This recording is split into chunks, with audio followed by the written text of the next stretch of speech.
সিমাই দিয়ে যে এত সুন্দর মিষ্টি হয় আমার আগে জানা ছিল না। ভাই ও বোনেরা দেখুন, সিমাই দিয়ে রসমালাই বানিয়েছি, খুবই সুন্দর হয়েছিল এবং খেতেও মজার ছিল। কিন্তু হ্যালো বন্ধুরা, আসসালামু আলাইকুম। শারমিন কিচেন থেকে আপনাদের সবাইকে স্বাগত। আমি এখন আপনাদের মাঝে শেয়ার করব সিমাই দিয়ে একটা রসমালাই মিষ্টি রেসিপি। চলুন তবে রেসিপিটি করে দেখাই। এখানে পরিমাণ মতো পানি দিয়ে নিয়েছি, আপনারাও আপনাদের মতো নিয়ে নেবেন। এখানে লবণ দিয়ে দিয়েছি স্বাদ মতো। এখানে সিমাই নিয়েছি, কিন্তু নর্মাল সিমাই, যেহেতু মিষ্টি বানাবো। রান্না করার সময় আমরা কিন্তু ভালো সিমাইটা দিয়ে রান্না করি।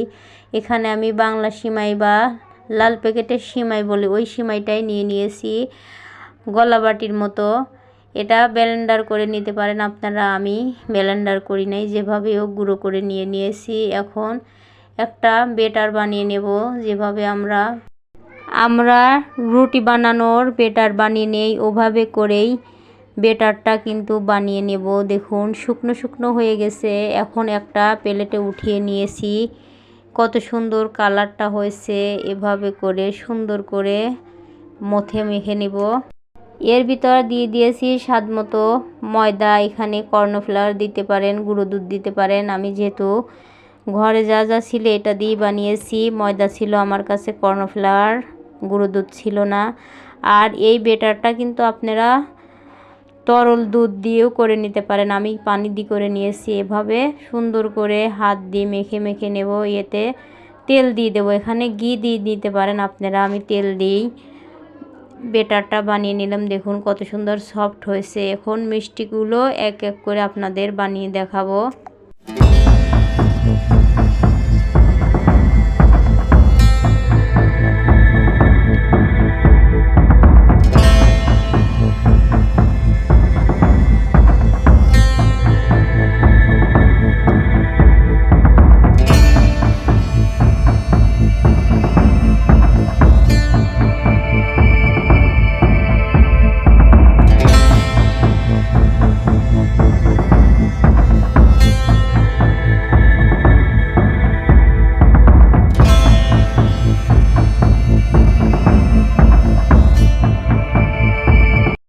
এভাবে করে মিষ্টিগুলো আমার বানানো হয়ে গেছে। দেখুন কীরকম হয়েছে। এখানে মিষ্টিটা যেহেতু রসমালাই বানাবো, দুধ তো অবশ্যই দরকার আমাদের। এখানে দুধ নিয়েছি হাফ কেজির মতো। 2টা এলাচ দিয়ে দিলাম, লবণ দিয়ে দিলাম। সুন্দর করে দুধটা বলক উঠিয়ে নেব। এভাবে নাড়াচাড়া করে অনেকক্ষণ জাল দিব। জাল দেওয়ার পর বলক উঠে গেলেই মিষ্টিটা এর ভিতর দিয়ে দেব।